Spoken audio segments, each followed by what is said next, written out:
अस्सलाम वालेकुम everyone, this is doctor Hasam Manzoomir back with another video. अगर आप मुझे फर्स्ट टाइम सुन रहे हैं तो I am doctor Hasam Manzoomir, consultant prosthodontist, currently working as assistant professor in Foundation University College of Dentistry, and I also own a successful alhamdulillah practice in Baria Phase 7 Rawalpindi by the name of Aesthetic Dentistry Center. आप इसके links जो हैं नीचे description में find कर सकते हैं social media pages के। So, the topic of this video is how to run your clinic on a business model. First of all, I am going to explain to you what are the models in which you can run your clinic. 3 models हैं जिसके ऊपर आप clinic को run कर सकते हैं। First is the self employment model. इस model में आप क्लिनिक पे एज अ सेल्फ एम्प्लॉय काम करते हैं, मतलब ये कि सिर्फ you are the only dentist who is working in that clinic. आप फुल टाइम या पार्शली इवनिंग में अगर सिर्फ बैठते हैं अपने क्लिनिक में, मॉर्निंग में कोई जॉब करते हैं, तो सिर्फ आप ही होते हैं अपने क्लिनिक पे काम करने वाले। आप ऑर्थो के लिए या कि सर्जिकल एक्सट्रैक्शन या इम्प्लांट अगर आप नहीं कर सकते, कोई डिफ़िकल्ट केस है, तो आप एक स्पेशलिस्ट को just for that case call करते हैं, वो ट्रीटमेंट करवाते हैं and the doctor goes back. बाकी फुल टाइम आप खुद क्लिनिक पे होते हैं, तो that is the self employment model. उसका एडवांटेज ये है कि आप खुद चूंकि सिर्फ पेशेंट्स करते हैं तो आपके लिए एडमिनिस्ट्रेटिवली इजी हो जाता है चीज़ें मैनेज करना। आप को मल्टीपल डॉक्टर्स के साथ कोऑर्डिनेशन, उनके मुताबिक के मटेरियल्स, प्रोसीजर्स, चीज़ें करने में डिफ़िकल्टी नहीं होती। और डिसएडवांटेज इस मॉडल का ये एक तो ये है कि आप अगर खुद क्लिनिक पे ना हो, किसी इवेंट के लिए आपको जाना पड़ता है, आउट ऑफ सिटी जाना पड़ता है, तो पीछे आपका क्लिनिक बंद हो जाता है। इवन दो आप किसी डेंटिस्ट को, अपने कोलीग को रिक्वेस्ट कर सकते हैं फॉर टाइम बीइंग कि वो आपका क्लिनिक रन करे, लेकिन चूंकि आपने रन क्लिनिक को सिर्फ खुद ही बैठ के किया, तो आपके पेशेंट्स का ऐसा ट्रस्ट बना होता है आप पे कि वो किसी और डॉक्टर से विलिंग नहीं होते काम करवाने के लिए। और सेकेंडली आपकी अर्निंग भी कम होती, इसलिए कि जितने डॉक्टर ज़्यादा होंगे आपके क्लिनिक पे, वो उतने ही अपने रेफरेंस के पेशेंट्स लेके आएंगे और उनके रेफरेंस के पेशेंट्स का शेयर भी आपको मिलेगा, तो आपकी ओवरऑल अर्निंग भी ज़्यादा होगी। दूसरा, वो अल्लाह की तरफ से भी होता है कि सारे लोगों का रिस्क आपके एक जगह इकट्ठा होता है, तो वो सबके रिस्क में बरकत भी हो जाती है, तो वो एस्पेक्ट इसमें ख़त्म हो जाता है। Second model is the partial business model, जिसके अंदर आप खुद भी प्रैक्टिस करते हैं, लेकिन आपने साइड बाय साइड डेंटिस्ट भी हायर किए हुए हैं शेयर या परसेंटेज बेसिस पे, जो आपके क्लिनिक पे काम करते हैं। मैं अपना क्लिनिक जो है वो इस मॉडल पे रन करता हूँ कि मैं खुद भी बैठता हूँ क्लिनिक पे, लेकिन मेरे साथ चूंकि मेरे क्लिनिक में 2 चेयर्स हैं, तो साइड बाय साइड मेरी वाइफ भी होती हैं, दूसरे डेंटिस्ट भी हैं जो अपने पेशेंट्स भी कर रहे होते हैं रेफरेंस वाले, और दूसरा कोई अगर वॉक इन पेशेंट आता है या सिर्फ जो क्लिनिक का नाम सुन के पेशेंट आता है and not for a specific doctor, तो अगर मैं कोई पेशेंट कर रहा हूँ, मैं बिजी हूँ, तो वो पेशेंट को हम रिफ्यूज़ नहीं करते या अपॉइंट नहीं करते, वो दूसरा डॉक्टर देख लेता है ताकि पेशेंट लूज ना हो। क्योंकि जो वॉक इन पेशेंट होता है वो अगर आपके क्लिनिक से ट्रीटमेंट नहीं मिला तो प्रॉब्लम तो उसको है, he will not wait for the appointment, वो हो सकता है आपके क्लिनिक से निकले और साथ वाले दूसरे क्लिनिक में चला जाए। तो इसका, और दूसरा फिर मैंने ये भी पॉलिसी रखी है कि एनी डॉक्टर जो कि अपना क्लिनिक नहीं भी कर रहा, अगर उसके कोई रेफरेंस का पेशेंट है, वो आना चाहता है, तो वो अपॉइंटमेंट लेके मेरे क्लिनिक में प्रोसीजर कर सकते हैं, मेरे कोलीग्स वगैरह करते हैं।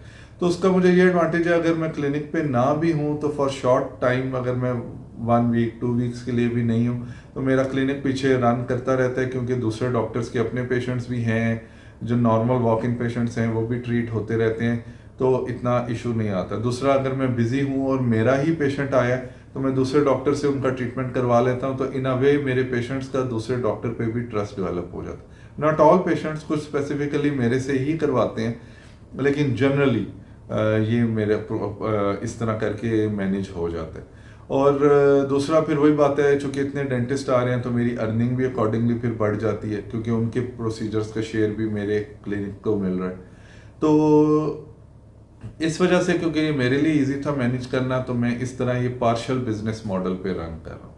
और इससे ऊपर जो सबसे बेस्ट वे होता है, that is the business model. Best way इस तरह है कि ये एक बिजनेस की तरह आप क्लिनिक को रन करते हैं, आप खुद उसमें प्रैक्टिस नहीं करते, या अगर आप पेशेंट्स करते भी हैं तो कुछ स्पेसिफिक प्रोसीजर या स्पेसिफिक पेशेंट्स करते हैं, अदरवाइज आप क्लिनिक पे हों या ना हो, आपका क्लिनिक जो है वो रन होता रहता है सेम वे, बोथ आप हों या ना हो, इक्वली गुड रन हो रहा होता है। आपने डॉक्टर्स को हायर किया होता है सैलरी या परसेंटेज बेसिस पे, वो आपका क्लिनिक रन कर रहे होते हैं, आप सिर्फ एडमिनिस्ट्रेटिव रोल अदा कर रहे होते हैं। अगर आप क्लिनिक पे हों भी तो एडमिनिस्ट्रेशन रन करें, आप ना भी हों तो आपने सिस्टम्स ऐसे सेट कर दिए हुए हैं कि आपका क्लिनिक जो है ऑटोमेटिकली रन हो रहा होता है। लेकिन इस मॉडल पे बहुत कम क्लिनिक्स रन हो रहे हैं, क्योंकि यूँ क्लिनिक को रन करना पाकिस्तान में स्पेसिफिकली बड़ा डिफ़िकल्ट है। वन कि आपको एक प्रॉपर अच्छा क्वालिटी डेंटिस्ट मिलना मुश्किल है।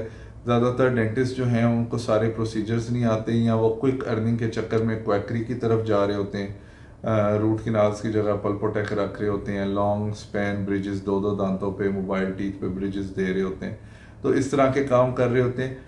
और सेकेंडली आपको एक लॉन्ग टर्म डेंटिस्ट नहीं मिल रहा होता आपको, मतलब ट्रांजिट वो डेंटिस्ट मिलते हैं जो ट्रांजिशन में है। किसी की हाउस जॉब कंप्लीट हुई है तो जब तक वो आगे अपना करियर डिसाइड नहीं करता तो 6 महीने साल आपके क्लिनिक पे आ रहा है। किसी का पार्ट 1 पास होया तो जब तक ट्रेनिंग नहीं मिलती तो वो आपके क्लिनिक पे आ जाता है। कोई ट्रेनिंग कर रहा है तो उसके दौरान आता है, जब ट्रेनिंग कंप्लीट होती है तो अपना क्लिनिक ओपन कर लेता है। तो आपको एक डेंटिस्ट नहीं मिलता तो एक ही एडमिनिस्ट्रेटिव हैसल रहती है, वन कि एक जा रहा है फिर नए को हायर करो, चेक करो उसका काम ठीक है नहीं है, वो प्रॉब्लम भी रहती है। और सेकेंडली आपको पेशेंट ट्रस्ट लूज होता है। एक पेशेंट्स का आपका एक डेंटिस्ट पे थोड़ा सा ट्रस्ट बनता है, जैसे ही वो डेंटिस्ट चला गया नया डेंटिस्ट आ गया तो वो कुछ पेशेंट्स आपकी लूज होंगे। कुछ जो क्लिनिक के नाम पे आ रहे हैं वो तो न्यू डेंटिस्ट से करवा लेंगे, लेकिन कुछ जो स्पेसिफिक डेंटिस्ट के पेशेंट बन गए थे वो डेंटिस्ट चेंज होने से वो लूज हो जाते हैं, तो वो थोड़ा सा डिफिकल्ट है। बाहर ये इशू नहीं है क्योंकि क्वालिटी उधर ऑटोमेटिकली मेंटेन रहती है, क्योंकि एक तो उनके प्रोटोकॉल्स बहुत स्ट्रिक्ट हैं, दूसरा सू होने के डर से कि उनके ऊपर केस ना हो जाए वो प्रोसीजर ठीक करते हैं। और सेकेंडली बाहर जो है वो 20-25% of the dentist are specialist, क्योंकि वहाँ पे भी स्पेशलिस्ट बनना बहुत मुश्किल है। तो ज़्यादातर जनरल डेंटिस्ट है, not everyone can afford his own clinic, तो आपको ऑटोमेटिकली एक अच्छा डेंटिस्ट लॉन्ग टर्म के लिए मिल जाता है। पाकिस्तान में अब आहिस्ता आहिस्ता ये ट्रेंड डेवलप हो रहा है, क्योंकि एफसीपीएस करना मुश्किल हो रहा है, एफसीपीएस के बाद जॉब्स मिलना मुश्किल है, इतने डेंटिस्ट ग्रेजुएट हो रहे हैं, तो लोग अब जनरल डेंटिस्ट्री को अपना करियर चूज कर रहे हैं। और अब आपको मिल जाते हैं, कम मिलते हैं, मुश्किल है थोड़ा ढूंढना, लेकिन कुछ डेंटिस्ट मिल जाते हैं जो बस आपके क्लिनिक पे फॉर फिर लॉन्ग टाइम के लिए चलते रहते हैं। So these were the 3 ways कि आप जिस तरह अपने क्लिनिक को रन कर सकते हैं। अगर आप बिजनेस मॉडल पे रन करना चाहते हैं तो उसकी एक फर्दर कुछ गाइडलाइंस हैं, जिनमें फर्स्ट इज कि आप डेंटिस्ट और असिस्टेंट को इंडिपेंडेंटली कॉन्फिडेंस में लें, ताकि वो एक दूसरे पे चेक रखें। असिस्टेंट खुद नोट करे किस डेंटिस्ट ने कौन से प्रोसीजर किए, उनकी क्या पेमेंट हुई है, और डेंटिस्ट अपने पास भी नोट करे कि उसने कौन से प्रोसीजर किए और क्या पेमेंट हुई है। और at the end of the month आप वो टैली करके मेंटेन कर सकते हैं कि कोई गड़बड़ तो नहीं हुई। सेकेंडली आप सीसीटीवी कैमराज इंस्टॉल कर लें अपने क्लिनिक में, जिससे आप देख सकते हैं कि क्लिनिक ओपन टाइम पे हो रहा है, क्लोज टाइम पे हो रहा है, डेंटिस्ट टाइम पे आया है, प्रोसीजर्स हो रहे हैं नहीं हो रहे, एवरीथिंग आप देख सकते हैं। और थर्ड, आप एक सॉफ्टवेयर परचेज कर सकते हैं, पेशेंट मैनेजमेंट सॉफ्टवेयर, जिसके ऊपर सारा कुछ चूंकि अब डिजिटली रिकॉर्ड हो रहा है और वो वाईफाई से कनेक्टेड है, आप एट होम अपने फ़ोन पे ऐप ओपन करके या ब्राउज़र में उसको खोल के देख सकते हैं कि कितने पेशेंट आ जाए हैं, उनके क्या प्रोसीजर्स हुए हैं, किस डेंटिस्ट ने प्रोसीजर परफॉर्म किया और क्या पेमेंट्स हुई हैं। तो आपको एक तो चेक इन बैलेंस भी ठीक रहता है, दूसरे at the end of the month आपके लिए शेयर कैलकुलेशन भी ईजी हो जाती है, रैदर देन कि रजिस्टर पे या कागज़ों पे लिखे हुए को आप टैली करें, वो ज़रा डिफ़िकल्ट हो जाता है। So thank you for listening to my video. अगर आपकी कोई क्वेरी है, कमेंट है, तो आप नीचे कमेंट्स में भी लिख सकते हैं। मेरा email ID, contact number given है डिस्क्रिप्शन में, आप मुझे डायरेक्टली भी कांटेक्ट कर सकते हैं। काइंडली इस वीडियो को लाइक करें, चैनल को सब्सक्राइब करें, अपने फ्रेंड्स, कोलीग्स, जूनियर्स में ये शेयर करें। मैंने और भी टॉपिक्स पे बात की, आप चैनल को ओपन करके वीडियोस में देख सकते हैं, starting from the mindset to open a dental clinic, फिर location selection, investment, shop selection, shop designing, piping, share distribution, multiple videos हैं डेंटल क्लिनिक रनिंग से रिलेटेड। और उसके अलावा पोस्ट ग्रेजुएट ट्रेनीज के लिए या जो जनरल डेंटिस्ट हैं कोई रिसर्च वर्क करना चाहते हैं तो उसके लिए सिनॉप्सिस राइटिंग और फर्दर वीडियोस में अभी उस पर भी बनाऊंगा, तो वो भी आपके लिए अवेलेबल हैं। So thank you very much for listening to me. अल्लाह हाफिज़।